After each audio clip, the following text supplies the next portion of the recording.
Welcome to our new video on Introduction to Hydrology.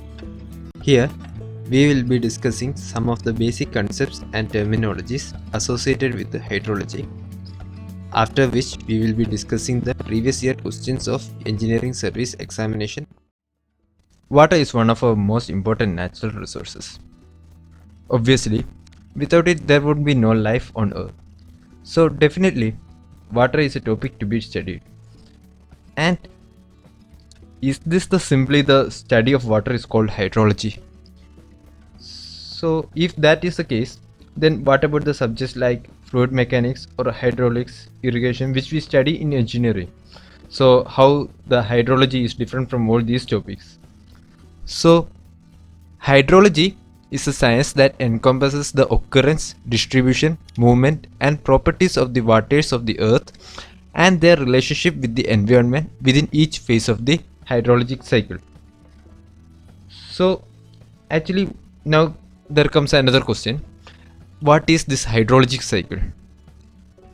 So hydrologic cycle, or most commonly called water cycle, is a continuous process by which water is transported from the earth's surface, this includes oceans also, and to the atmosphere and then back to the land and oceans.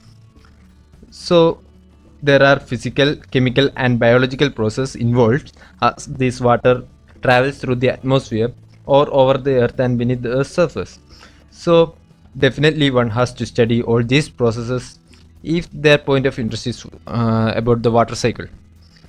So this is a pictorial representation which we will discuss in detail, and here actually we can see different components that are involved in the hydrology cycle.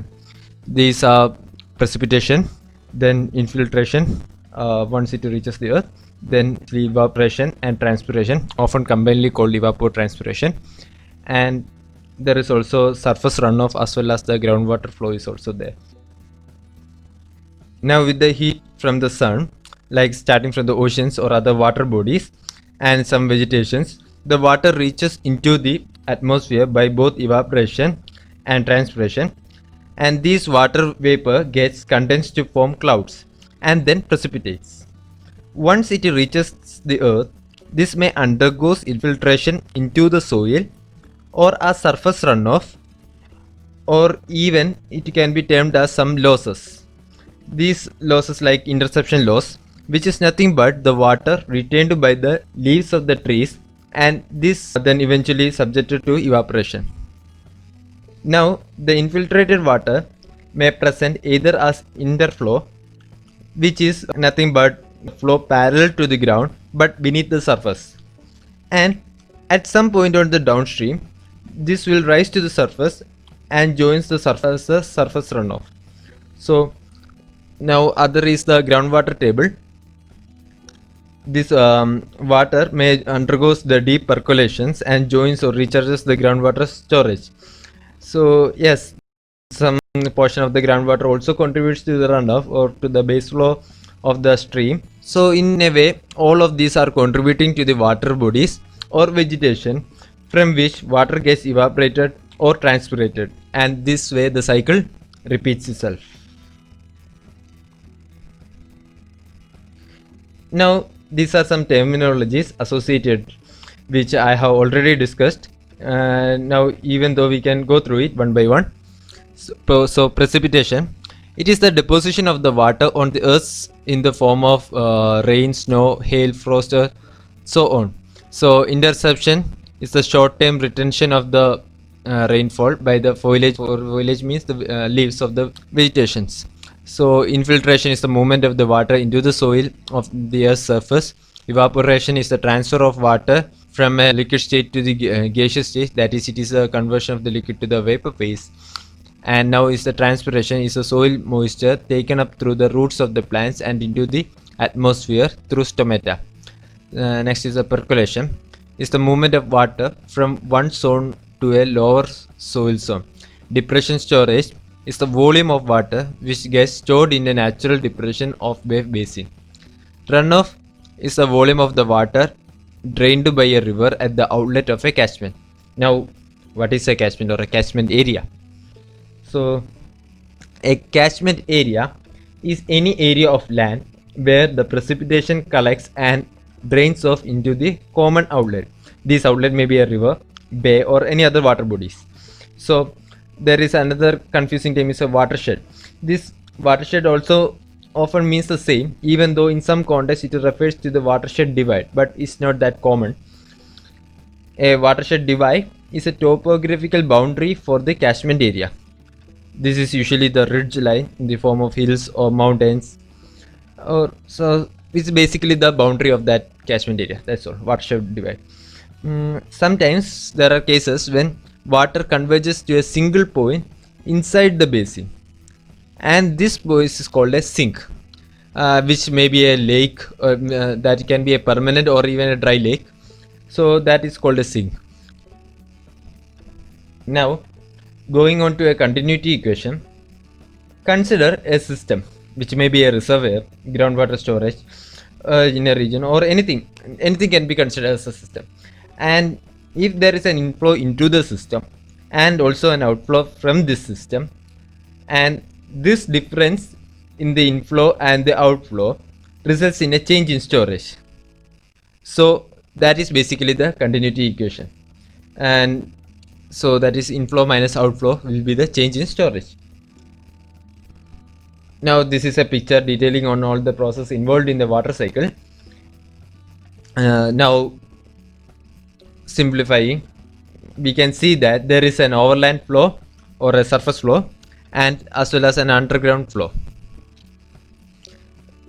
Now framing a continuity equation for this surface flow, I will tell in detail.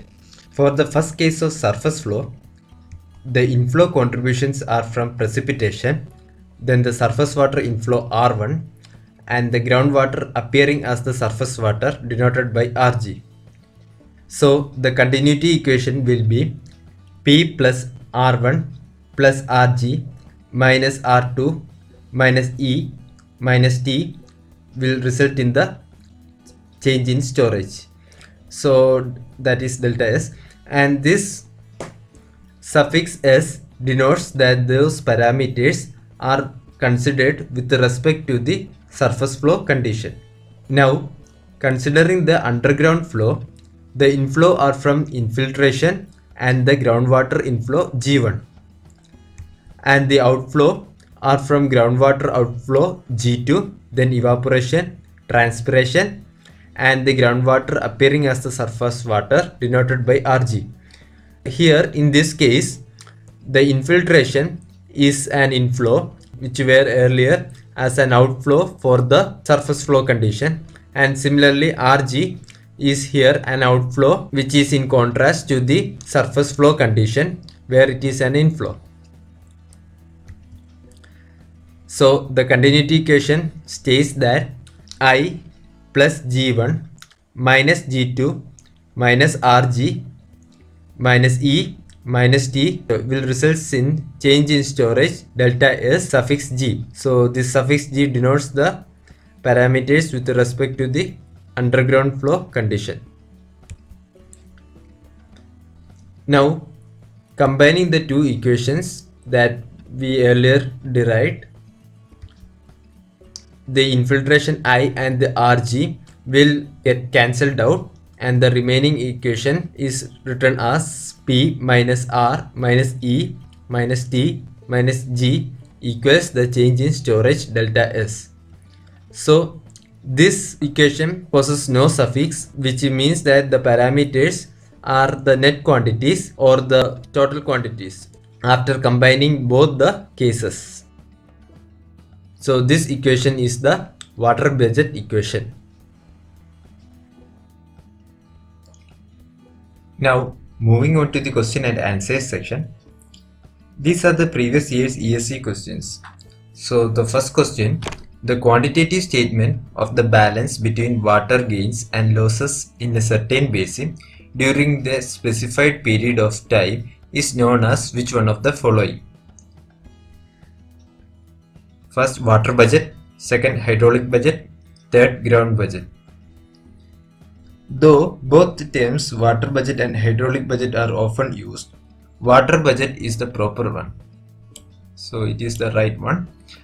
and there is no specific term called ground budget. In fact, there are three basic equations to find out evapotranspiration. That is, one is water budget equation, then the energy budget equation, then there is a mass transfer equation.